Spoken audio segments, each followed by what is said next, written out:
All right, what's going on, everybody? Welcome back to the Eric Jr. Podcast. I'm your host, Ray Stiles, for a rare, indeed, in-person pod with all three members of the EJP. In person hasn't happened in possibly years. Yeah, it's been a long time. And what a night to bring the gang all together. Just an utterly disappointing performance from the Sixers, and that's unfortunately what we're going to be talking about tonight. I'm going to give it to you straight. I'm going to let the listeners know what it is. I had high expectations for the night. Thought it was going to be positive vibes. Thought it was going to be good things in store for us. Yeah. And I think what we learned tonight is that none of us are not ready to still be hurt. Yeah. And I'm ready to get hurt again. No.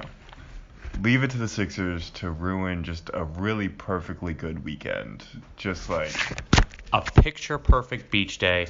Just a magnificent, natural, perfect day, ruined by something that we all should have seen coming. Yeah, the Sixers, inaugural game in the bubble. We got into it right away with the absolute hauntingly similar issues of the pre-bubble Sixers. There was nothing on the table that wasn't there before. It's almost as if it's the same players and the same coaching staff and the same roster that was the previous Sixers. It's almost as if... Well, here, Cream, we'll do a game. We'll do this. Yeah. I'm going to read you storylines from Sixers camp that we were fed like livestock. And we ate that shit up. We ate it up. I'm gonna feed you. Okay. Shake Milton, score first. Yeah. Playmaking point guard. Yeah. Did it happen? That was determined to be a lie. Ben Simmons shooting 2 to 3 3-pointers a game. That was determined to be a lie. The Sixers spacing issues seemingly absolved given their lineup changes and positional changes to Ben Simmons. That was also determined to be a lie. So we're 3 for 3 on just completely like shifts that we thought were made within the team and we felt good about, like earlier today, and just completely 3 hours ago. 3 hours ago, and then completely come back to just hamstring the Sixers in the most obvious and just frustrating ways.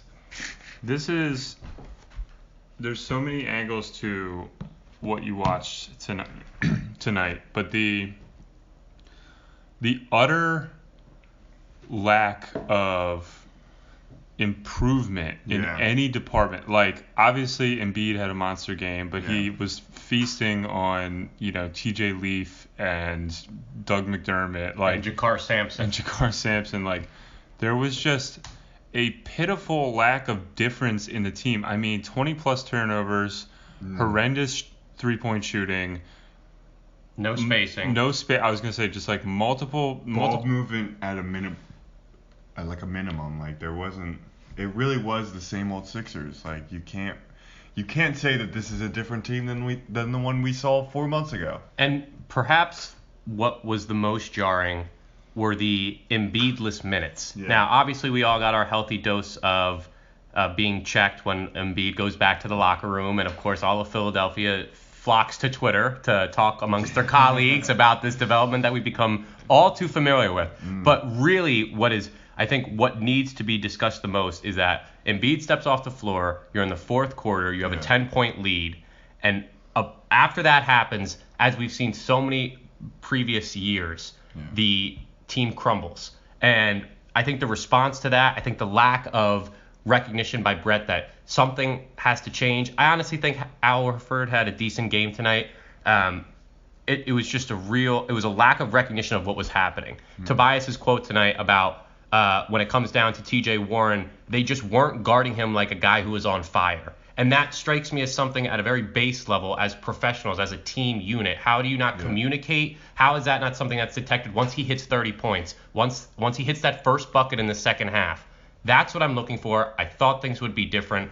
There's a myriad of problems. This was a culmination of a lot of bad things. Your first guy off the bench, Furkan Korkmaz, not hitting a three tonight. I mean, it truly was this coalescence of everything that kind of could go wrong to show that the Sixers might be frauds, Yeah. and it all happened tonight. So Yeah. I'm trying to remain calm, but it's hard. They literally gave it to us all in one night. They literally, like, if we had any thoughts of a Sixers title run, like, they were pretty well stomped out tonight. Any one of these things would have kind of sent us spiraling a little bit. Yeah. The team falling apart with Embiid, nobody hitting threes, no Ben spacing, Simmons, not changing, right? Any of those things, and to see all of them in one game, and they still had a chance at the end. I don't know if we should feel positive. They don't have Sabonis, they don't have Brogdon.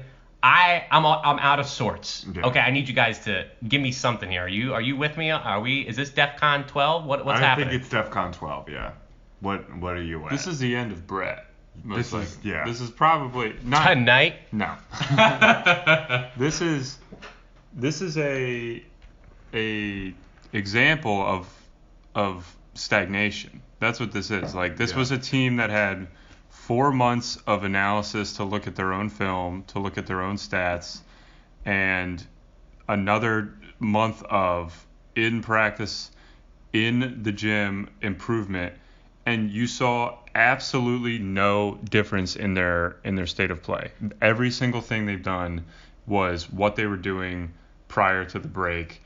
Ben was not only not shooting threes, he was doing this subconscious drifting away from three-point spots to where he's not actually even capable of receiving the ball in an opportunity to shoot. Yeah.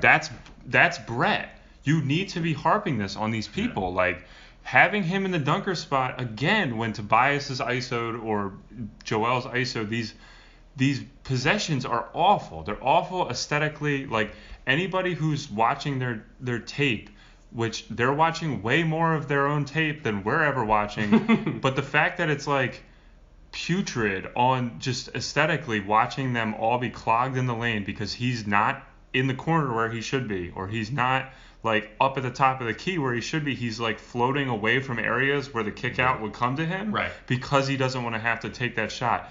The fact that that's not burned into him as in like, you can't be here anymore, we don't do that anymore, is bad coaching. For the success of the team, and I'll ask one thing, I know you want to jump in, just one thing, is Brett's only move at that point, if he's outright refusing to do what is necessary for team success, is his only move to pull him, to yank him, to decrease his minutes substantially, to say, I'm doing this because you need to recognize that your subconscious, on-court mentality is hindering the team's progress? What is his recourse? What can Brett do, is my question. He's obviously on his way out of town. Yeah, it's a tough call because it's Ben Simmons, and he's still he's still your second best player by far. Even in, I think, what we would all categorize as a bad Ben Simmons game, he still stuffed the stat sheet. But to me, the biggest, it's a inflection on leadership when things don't go wrong, you revert to old bad habits. And that's what that team did to me tonight. They reverted to their old bad habits of going ISO, getting away from the three-point ball, which we saw was so prominent and so successful in the first scrimmage games. Like, they were shooting, every player that stepped on the court was shooting threes. And tonight, that was just not the case. Josh Richardson, Shake Milton, Ben Simmons, no three-point threat at all from those three players. Those are your ball carriers. Those are the guys that are bringing the ball up the court.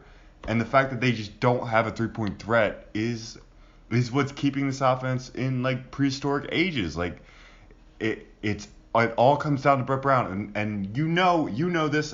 We've all been reluctant at points to blame Brett for a misshaped roster, but after the weeks long of like propaganda shoved down our throat and the fact that nothing has seemed to change, like, we're getting out of people to point the finger. We're running out of people. Like, yeah, and it's not even like just Ben whose issues have popped up again. It's Tobias Harris too. Like, there was he had 30 points. He was efficient and everything. But if you look at his like Derek Bodner tweeted out, if you look at his field goal attempts, he's sitting here with 29 field goal attempts, and guess who also took 29 field goal attempts tonight? TJ Warren.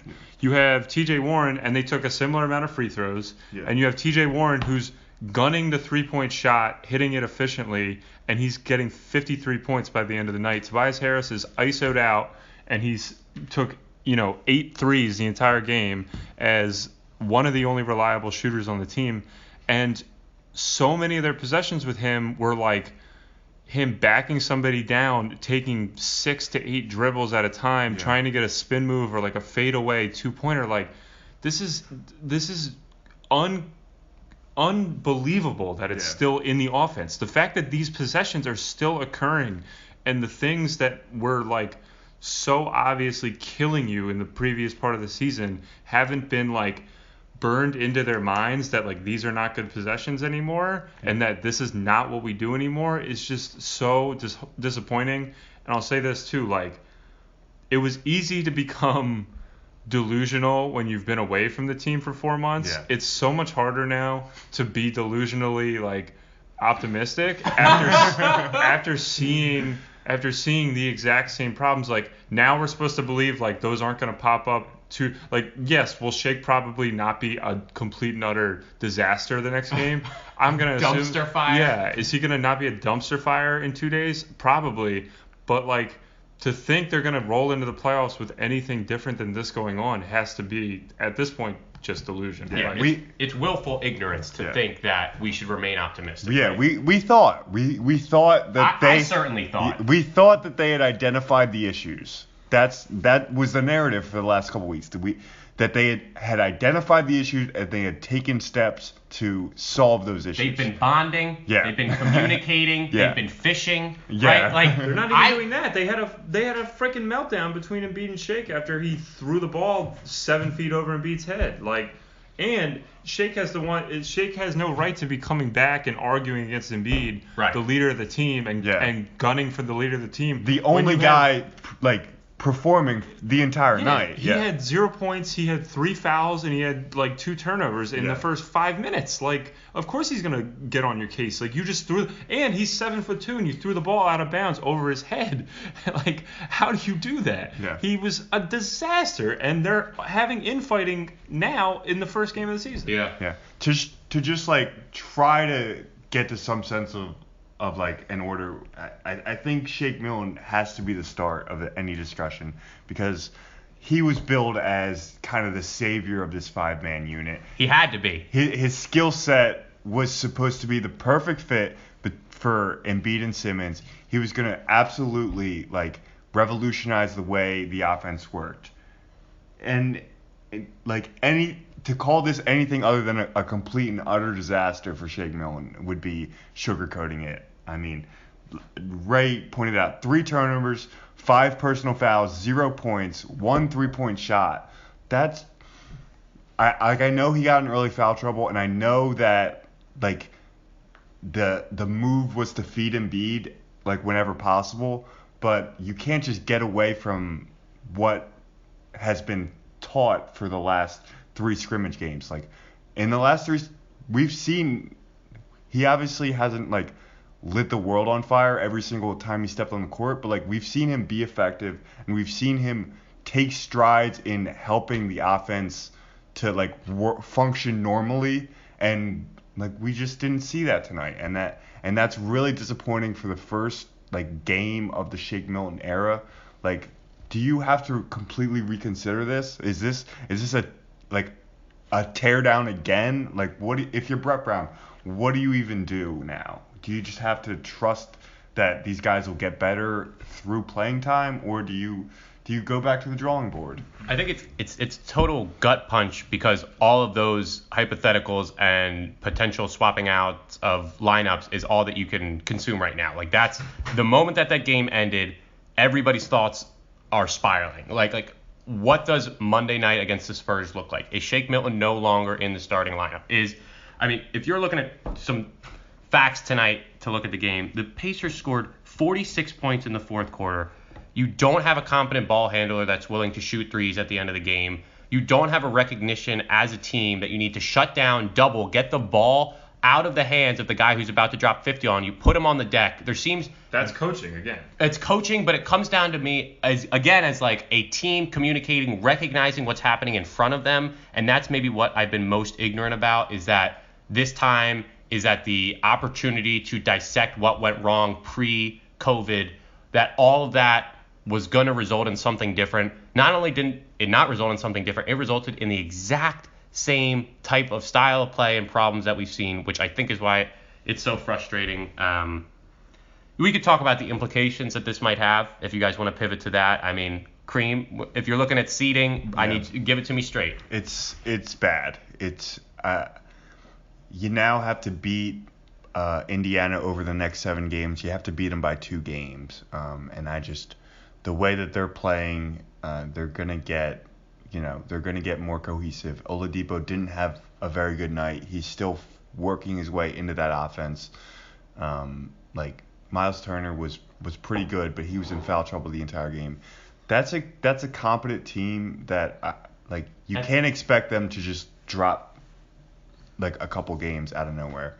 I don't see the Sixers making up that ground. I think we're now in a point where you have to reconcile a first round matchup against Boston. Right, and we have definitely varying opinions about that path to a conference finals, to an NBA finals or a bubble finals. But in terms of the implications of the seeding, to me it comes down to if they're coming out of these 8 games 3-5 and they're at that 6th seed, I just don't see how you galvanize the troops into that same belief that existed at 6:59 tonight. Right. It is going to be really hard to channel that to get that buy-in. This is a gut punch, right? And the way they respond to this, their schedule is easy, so it's going to be hard to determine, because they're not going to be going up against elite talent, whether or not this team can succeed against the upper echelon of the league, especially in playoff minutes. There were some mitigating factors with this night specifically. It's the first game back. You got the other team missing players, so other guys are feeling more confident, getting their shots up. It was the first minutes that the starting lineup has played in a regular season game. That's certainly something to take into account, but with how poorly they played, I don't know if you can just blame that on rust or unusefulness. They played certainly enough minutes in scrimmage games. You would think that they would have that hammered out in practice, but you're right. It's not cut and dry. It's not, it's tough to say it's not over, but it isn't over. They still have 7 games to finish out the seeding games, and then they have a first round matchup, presumably against Boston, and we'll see how that goes. And to be fair, we're potting in the immediate aftermath of this game, right? And trying to remain level-headed, trying to look at the remaining 7 games and recognizing that there's time to maybe work out some of these kinks. Obviously, that's realistic, but it just changes the perception, right? I mean, we, as a podcast, as a group, we lost some money tonight on the Philadelphia 76ers. Ben Simmons did not shoot a 3, and the over on points was achieved. So the EJP lost some funds. It really was a good day until about 7 o'clock tonight, fellas. Yeah. You got anything positive for me? You got anything for me? No, I have just we're just left with more Give questions. Give it to me straight. My first question is, why did Alec Burks only play 12 minutes? Great question. Why did he only play 12 minutes? He seemed to be really effective. He was 3 for 3 from beyond the arc. 3 for 3. Shake Milton and Josh Richardson were at that point at halftime atrocious, and they continue to be atrocious for the rest of the game. You have to wonder what Alec Burks had to do to get some minutes. I mean, 12 minutes for a guy who's hot off the bench. I don't know how you don't make room in that. And his lineup, his rotation can't be set in stone yet. It's definitely a work in progress. With all the Brett questions, that's just another one to add on the pile, and it's getting to be a pretty high level of questions. I don't know if he can handle it. Yeah. Well, looking forward, I think the starting lineup has to stay the same at least for 2 more games. Yeah, I agree. If you just want to, bust Shake Milton's confidence into the next dimension, then you bench him immediately after one bad start. Sit him as far away from Joel Embiid as possible. Yeah, if you have no consideration for his future asset, you bench him. You have to. This was the like the thing that he was going to be in the starting lineup. You can't yank him after one No, game. yeah, he's got to stay in the starting lineup. So the only major like minutes discretions you can really have are surrounding those ancillary pieces, like your guys, with Burks and Horford and of course Horford is considered like a minor piece at this point in the grand scheme of things. The issue is, Josh Richardson was really a non-factor tonight too. Obviously Shake was outright disastrous, but like Furkan hits no threes. It's everything. The only thing you could really look at lineup wise in terms of like taking away minutes and giving more to somebody like Burks is like Josh Richardson or something, because his skill set is something that we all like and we've all like praised at different points, but it's just not what they need in the starting lineup for this team. And Shake still is that in theory. He didn't execute literally any of it tonight, but the fact that I guess I'm saying like in a sense, you're not ripping anybody out of the starting lineup, but maybe you're like reducing the Josh Richardson experience and trying to kind of like divert his minutes a little more distributed elsewhere, because he's at least over the past couple from the end of the season 4 months ago to now the first game tonight, he's been on like this very, very non-productive swing for the team. So yeah, I think that's absolutely right. Another question I wanted to ask you was about the non-Embiid minutes and how you feel how Brett should handle those, because it's obviously been the biggest issue of the team over the past 3 years. Whenever Embiid goes to the bench, the team just absolutely craters. We saw it again tonight to just disastrous effect. Al Horford, who I think we can all agree wasn't like bad out there. He just wasn't what the team needed. They were mortgaging points whenever Embiid stepped off the floor, and they ended up in the 6-minute mark when Embiid went out and went to the locker room. That's really when Indiana made their run, and by the time Embiid came back, it was kind of almost too late. What do you think? Is there anything they can do? Is that just an ever-present problem? They spent $108 million to try to solve that problem, and they seemingly can't get it right. Listen, I'll say this. With all the things that went wrong tonight, and there were certainly a lot of them, I don't think that Al Horford played that poorly. I guess in comparison, maybe that's just based off of who else was on the court. He was a -26. Right, and plus minus can be a very deceiving stat, right? Of course. So I think the key with Horford, right, is, and I've said this before, I said it on a previous pod, that second unit, if that part of the team at least remains true, and that's going to continue, Al Horford coming off the bench, backup center, Al Horford, you surround him with the best possible pieces. One possible idea, and I don't know how this would work, it would probably contradict everything that Brett has in terms of his lineups and who comes in and out when. What about Tobias playing along a little bit more with Al Horford? For that stretch four, Tobias plays better naturally as a stretch four. Then you just go pure shooters. Maybe then you're looking at Burks, Matisse. Raul Neto got a lot of tick tonight. Yeah. I think there is something that can be done to make a more formidable second unit. The question is, does that get in the way of what we've all been thinking and subscribing to the past 4.5 months? And by that very notion, does that mean that it's untenable? Does that mean that it's not achievable because we've already put this much time, this much investment, this much team buy-in for what their roles are? Are we ready to put a blowtorch to that thing? I think it's gauging that level of feeling in this very moment right now. That performance deserves a blowtorch. What they just Shake did, included.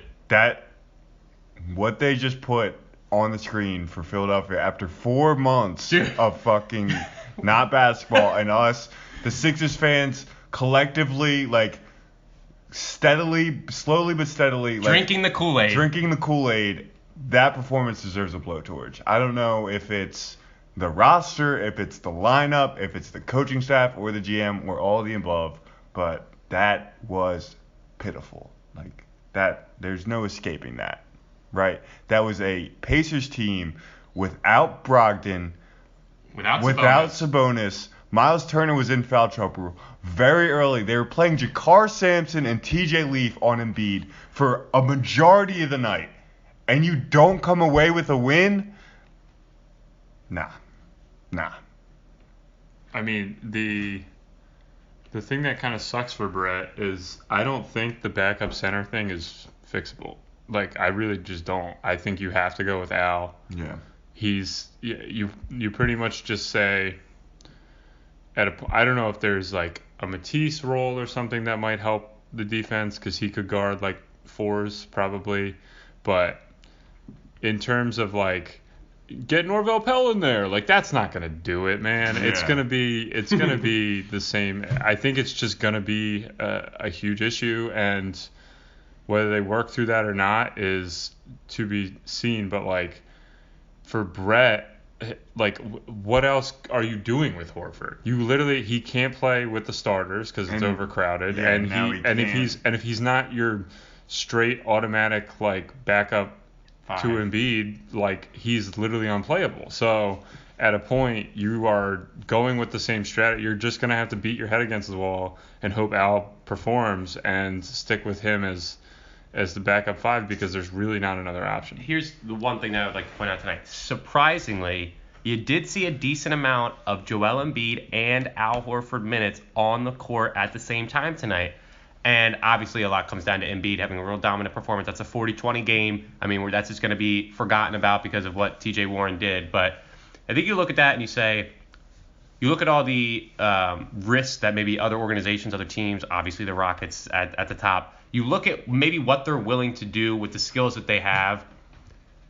Is Norvell getting some type of opportunity the worst idea? Only because for a backup center, you either have a guy that can shoot threes, and that's a step slow, and Al Horford that's competent, that's no rim protection, or you have legitimate rim protection and no offensive component with a guy like Norvell Pell. I don't know. I think that if we go into this playoffs and we see within that first series that this is the main problem, I don't know how we can handle that as a fan base. Having looked at this problem square in the face for 3 years, to come into this year's playoffs, which are supposed to be different, and to be faced with the same issue is the thing that jumps out the most to me. The thing in Norvell's favor is whenever Embiid was off the court, the Pacers got to the bucket at will.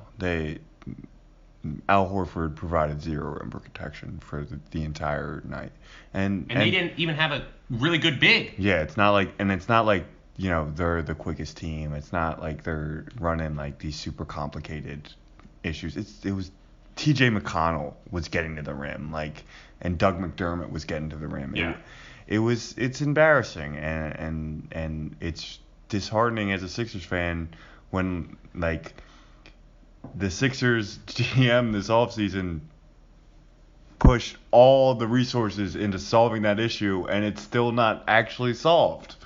I don't know how you feel good about the Sixers after just staring that fact in the face. Well, let me tell you one thing. I don't feel good about a lot. Yeah, well, that is clear. I don't think anybody feels particularly good tonight. About the Sixers and about everything else happening in the world right now. Right. It's a negative time. Now, as a moment of levity, I'd like to ask you 3 quick hitter questions that all have to do with what we saw tonight. They're not my traditional questions, just quick questions about the game. First question. Now, boys, we've been watching a little bit of basketball this weekend. We've been tuning in. It's been nice. We haven't really talked about the return to sports. Not in the mood to talk about it. I'm too upset. I want to have a nice angry pod, get this out of my system. First question.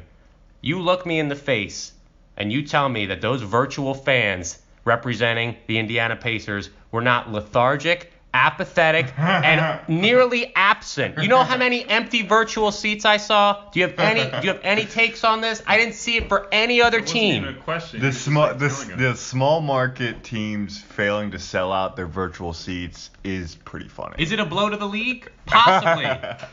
Revenue boost jeopardized? Likely. Second question, unless you have any comments. You didn't ask. That first one was not a question. It was just you second, telling us something. Yeah. Did you see any other team with a virtual fan discrepancy like you did tonight? No. Well, the Miami fans showed up late and left early. Yeah. So there's that. At tip off, it was half empty. Yeah. Okay. These are the facts. All right, I'm not here to make you think one thing or the other. Okay, second question. They can't sell out 35 virtual seats. Is that a problem for Adam Silver to address? I think he's done a pretty good job with a lot of things. Not with this. Second question.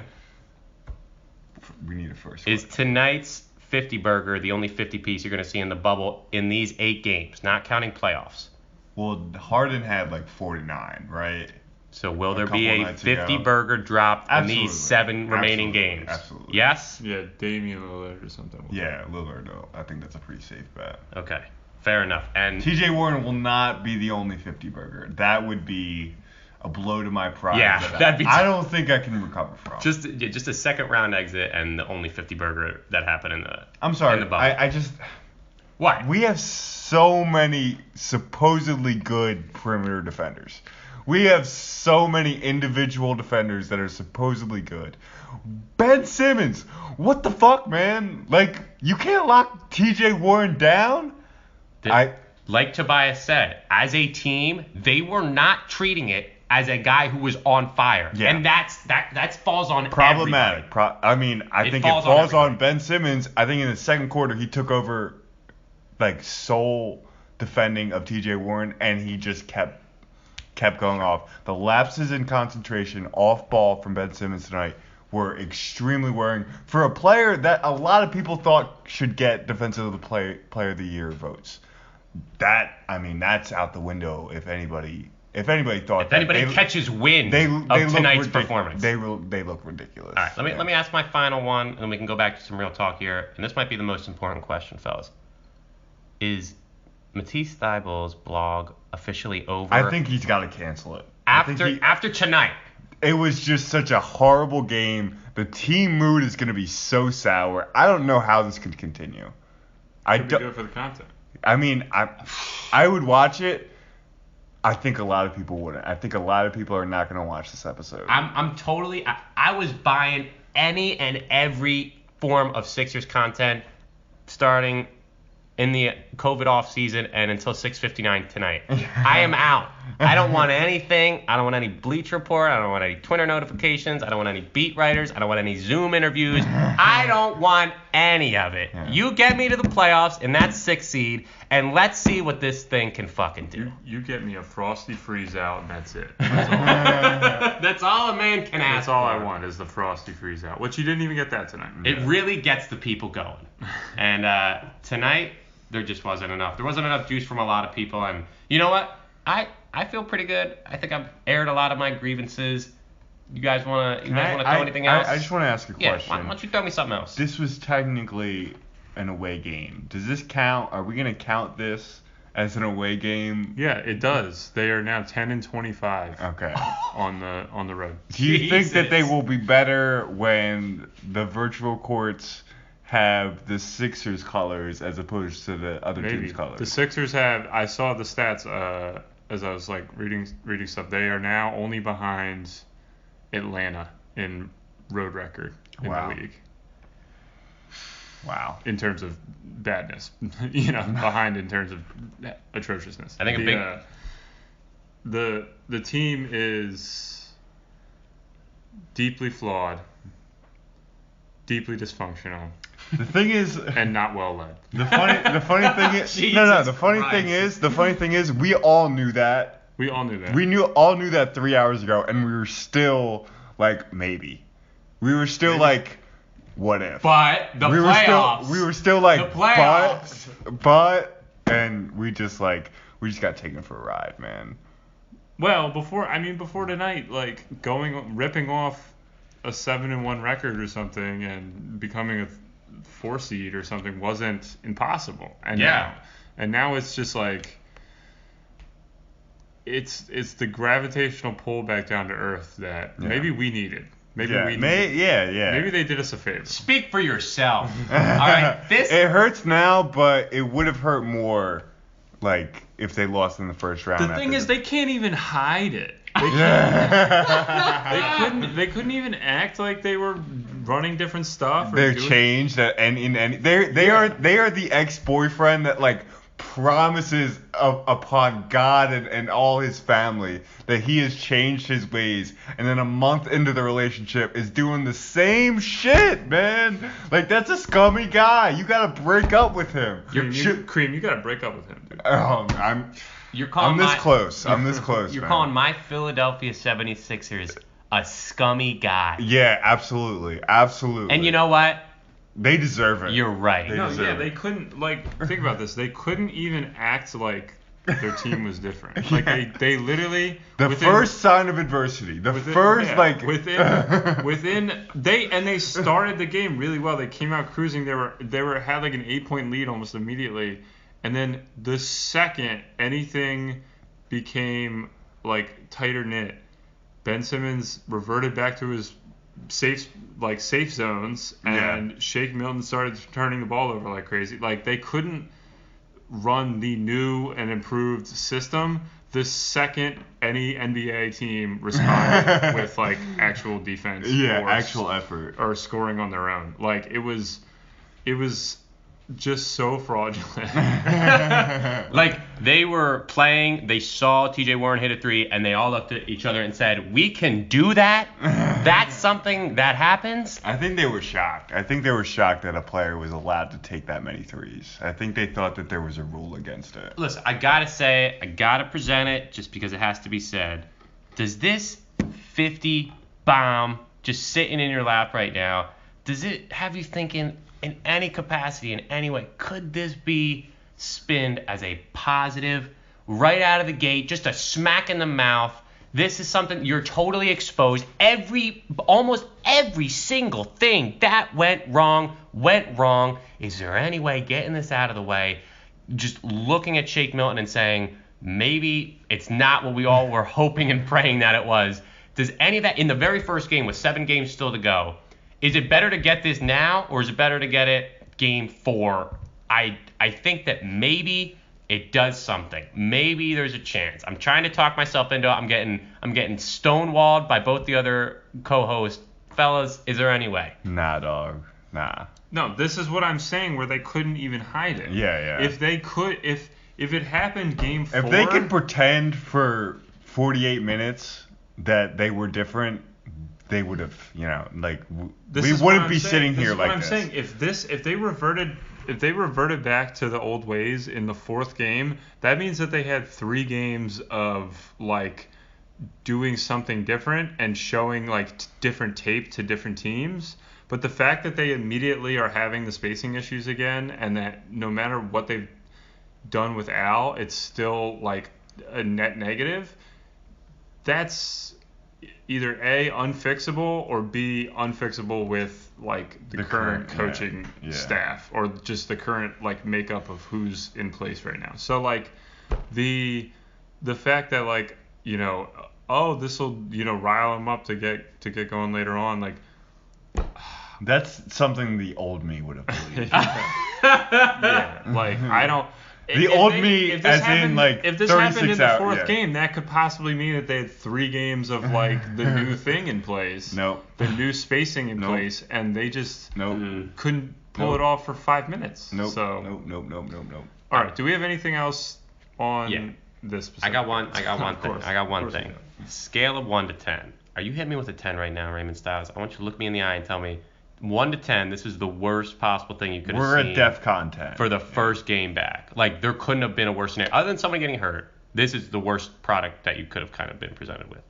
Probably, yeah. I mean, given the circumstances, we're either at DEFCON 10 or DEFCON 1, whatever the worst one is. No, actually, it's like a 9, because the worst is they do all this and then they win anyways, and they feel they're like, everything's fine. Yeah, it's they're like just gotta work on a couple things, Just gotta hit some shots. We pulled it out, like that would have honestly been worse. Okay. Because then like they don't have, now at least it's like the ground is sub-zeroed and like there's nothing they can really hang their hat on. I like it. I like that answer. So it's a 9 out of 10. All right. I think it's pretty bad. I think it's never one to sugarcoat. No, I think it's thumbs down. I have nothing. Well, listen, boys, I'll tell you, after 39 minutes of talking about this debacle, I'm ready to forget it ever happened. There are some other things that have happened in the sports world. Weren't able to put out a pod last week. Some significant things happened. The entire jeopardy and status of the Major League Baseball Association is in doubt.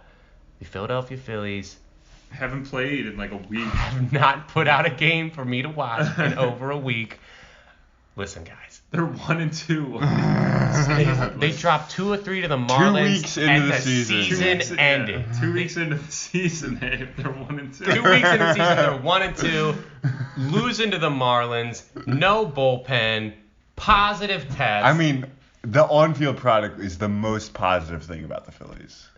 It's bad. Yeah. And they dropped 2 or 3 to the Marlins. Now, listen, we got look at the bigger picture here.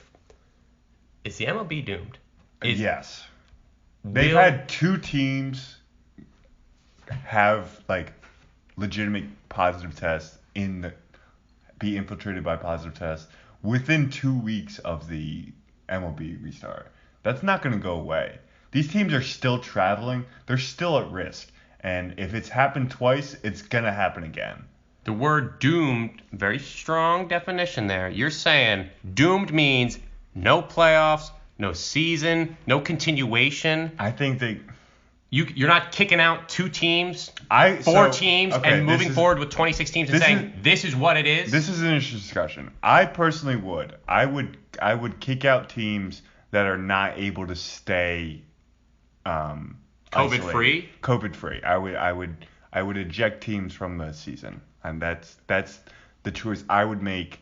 I know that the question of the legitimacy of the season would come in, and like how could you do that? How could you do that to an entire franchise to just eliminate them from the season? Yeah, how could you? But these are crazy times, man. It's either that or you have to shut the whole thing down. You can't just continue with them in it and expect them to make up like 11 games. Like there's so many games that the Marlins are gonna have to make up. And the Phillies at the end of the season, we're looking here in late August, and the Phillies are still possibly in playoff contention with a record of 1-2. They have not been mathematically eliminated.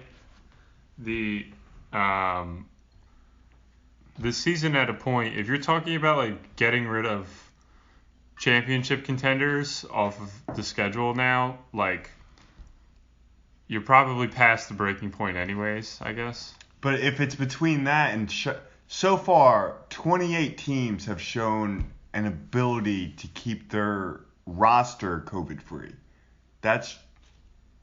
Should those teams be punished the same way with the 2 ones that haven't? Like certainly baseball can exist in this system. But for what purpose? If you have 3 or 4 teams that are in it, for what reason are you continuing to play those games? Because it's certainly not going to be a legitimate MLB season with a World Series champion that everybody respects.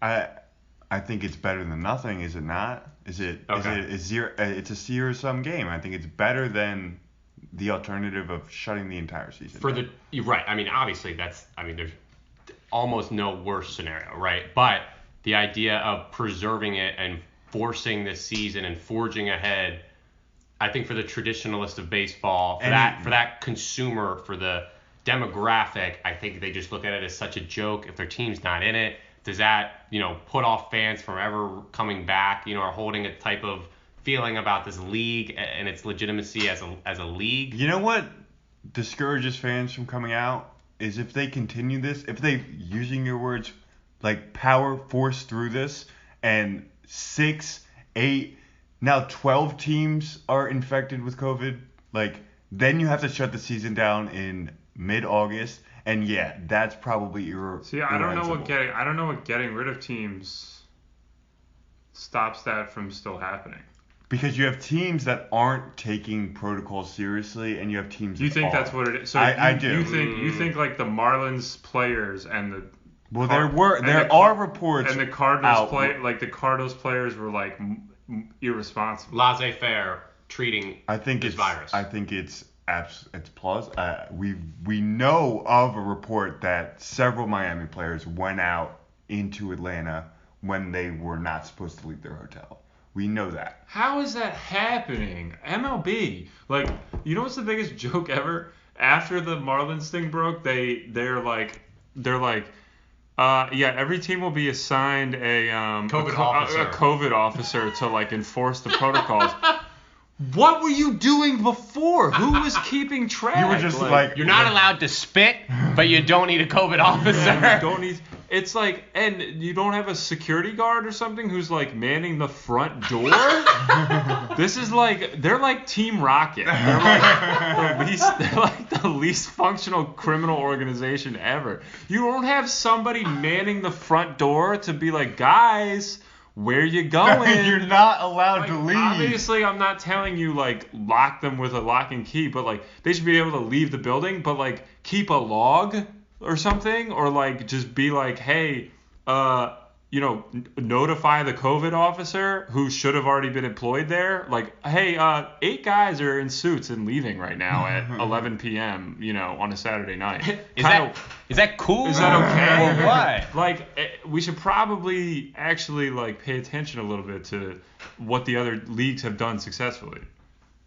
That's my point, and that's what I'm saying in that. But that almost shows that the issues are so systemically like bad with their plan and their setup. And it's doomed anyway. That they might be doomed, even if you're like, all right, boot the Cardinals, boot the Marlins, and then like 4 more teams in another week from now have the same issues. Yeah. Then you're 6 teams in like 3 weeks.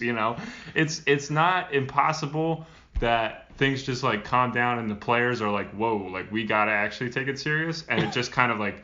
Even if it's like the MLB continues to sit on their hands and the players just honestly like clean their act up, that might help the situation overall by itself. That might be it, yeah. But like in this scenario where you're kicking teams out, you might just end up having to kick a million teams out because your protocols and your setup and your travel plans just as a whole that are like pretty hard to fix at this point. Yeah.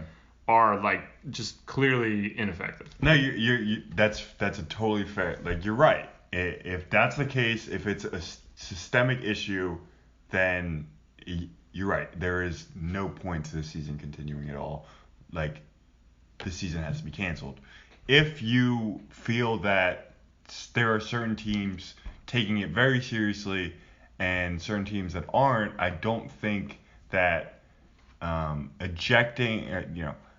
banning a couple of teams from playing in this season, I think that's better than nothing. I think it's worth a shot in terms of like you have a chance to complete a season.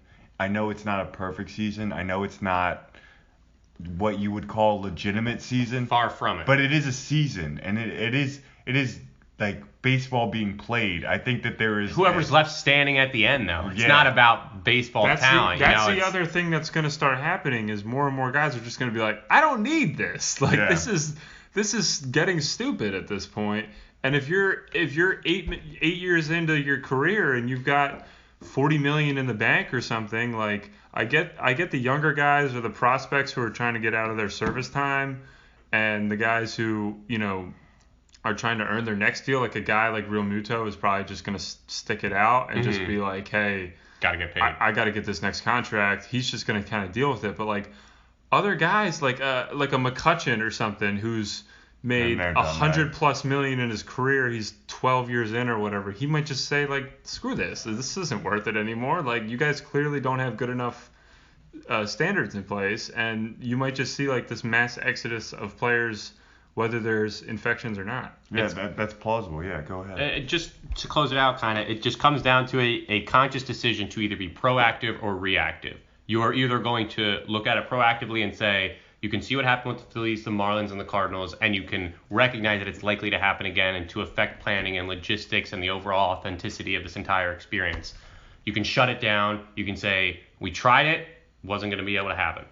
Or you can be reactive. You can go another 10 days, and when another 4 teams get it, and when it's clearly impossible to continue, then you can shut it down. So it's a very delicate decision right now because it's only a handful of teams. If you let that blossom and the numbers begin to rise, then it becomes an easier decision, but there's so much more egg on the face of the commissioner, who probably, and I think we would all agree, is going to get canned. I mean, Rob Manfred, if there's a canceled season with the way that he's addressed it, saying the teams have to be better about it, and then instilling, protocols like the COVID officers, that guy's got to be gone.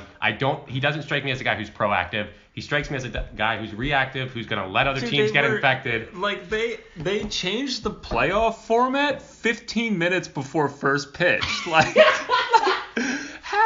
how bad were the money the money negotiations dominated their comeback process. Yep. And they literally, like, on-field product, playoffs, COVID, like, anything that wasn't money was just, like, a complete and utter afterthought. Supplementary. Apparently. Yeah. They changed the playoffs, like, literally an hour. I said 15 minutes to make a joke, but, like, it was legitimately, like, an hour before first pitch of the first game. They were like, oh, by the way, 16 teams get in. It's like, when did this get decided? Why was this not already done, signed, sealed, like, 2 weeks ago? It's just incredible how this is going on for them. Difficult to justify. I don't think it's possible. I don't know. I don't know where they go from here. My prediction is that your Philadelphia Phillies may not return at all. They're supposed to come back this week. Is that still true? They're supposed to come back this upcoming week. They're having their third training camp right now. That is preposterous. Like, I don't want to watch them. I don't want the stress of, like, waiting for the next round of COVID tests to come out to be like, oh, another setback. Just put me out of my misery, man. Okay. A lot of misery tonight. Yeah, the MLB, we've buried them. We've buried the Sixers. Cream, you get your time to shine here. This is Cream's solo act. Cream's Corner. Cream City. This is Cream City. He gets his buzz on the soccer game, the hockey games coming up. What's going on, Cream? Like the ESPN, the Ocho type stuff. I'm gonna let you run the segment. This is Cream City. Okay. No, I appreciate it. Clear out, everybody. ISO. As horrible and as depressing as the last two segments have been, the Sixers and the MLB, there was a winner this weekend in Philadelphia. The Philadelphia Union are now into the semifinal of the MLS's back tournament. This is a team that is scrappy, that it plays tough, it plays fast, tries to play entertaining soccer. They're into the semifinal. They have a legitimate chance of winning a tournament. They have a legitimate chance of winning a trophy for the first time in their history. I think it's something to be proud about. I know it's not normal circumstances, but I think in anything, like, it's worth looking at and it's worth celebrating the fact that the Union, with all of their adversity, are now have a legitimate chance of bringing some silverware back to Philadelphia. When the rest of the Philly teams, I don't know. Are either not going to play or going to play incredibly poorly. Yeah.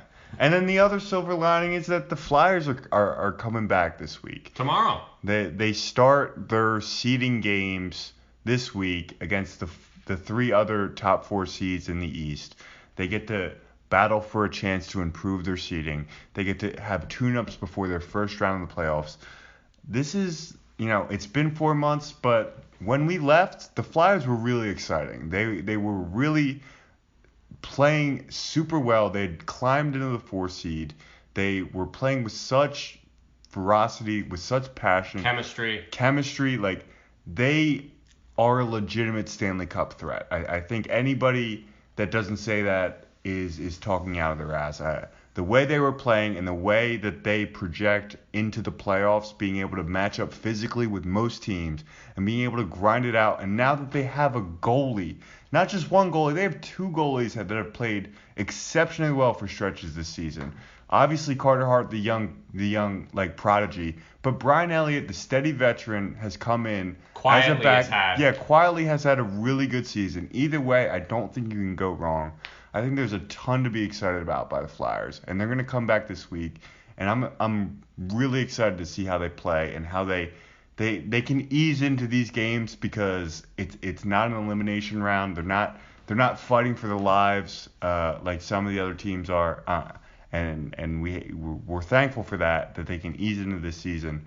But I think, it's been so long since we've watched Flyers hockey that they kind of get, thought they're the afterthought of the two winter sports teams. But I think they have a chance to really turn good for Philadelphia, and I'm excited about that. Two quick thoughts. One, I actually watched the Union for the first time. They scored 3 goals in one half. It was the most exciting soccer I've ever seen, which means I will never watch soccer again. So shout out to the Union. Yeah. Second thing, I think everything that the Sixers were tonight is everything that the Flyers won't be upon their return. I think the Flyers, they're going to pick up right where they left off. They're going to slowly creep up into the minds of Philadelphia fans who want to kind of hop off the stress and the chaos that comes with being a diehard Sixers fan. We're just going to pivot over to the Flyers. We're going to enjoy some quality team communication and competent play that we're just not accustomed to. Yeah, and then hopefully with the NHL coming back, they can get the phone call like, hey, it's Manfred. You guys should test the players. We've had some issues in the last week. He's like, they got this new nasal swab. We're buying like a 50-pack right now. So I hope the NHL bubble works. I will definitely actually just purely out of curiosity and not having the option for the last couple months, I'll definitely be tuning into some hockey.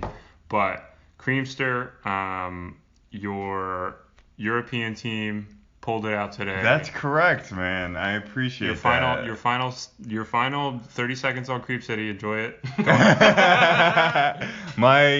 European team that I follow, Arsenal from North London in the EPL, won the FA Cup today against local rivals Chelsea. That's a lot of letters. Yeah, baby. Everybody's like, the what now? They're like, is this on 1.5 speed? I know. The IRS? I'm so these guys will have to attest to me. Before 7 o'clock, I was in such a good mood today. I was fucking on cloud 9. The Union won on Thursday night. What did they win? You've been talking about this for 2 days. I don't know what they won. A chance at the MLS's back tournament won the trophy, quarterfinals. baby. Arsenal. Arsenal won the FA Cup. They won the. You keep saying these 2 letters. I don't know what that means. The FA Cup is the Football Association. It is a cup of all the teams in England. Every soccer team, every men's soccer team in England gets a chance to apply to the FA Cup, and everybody gets. And it's a knockout round tournament, and Arsenal were the last team standing in all of England.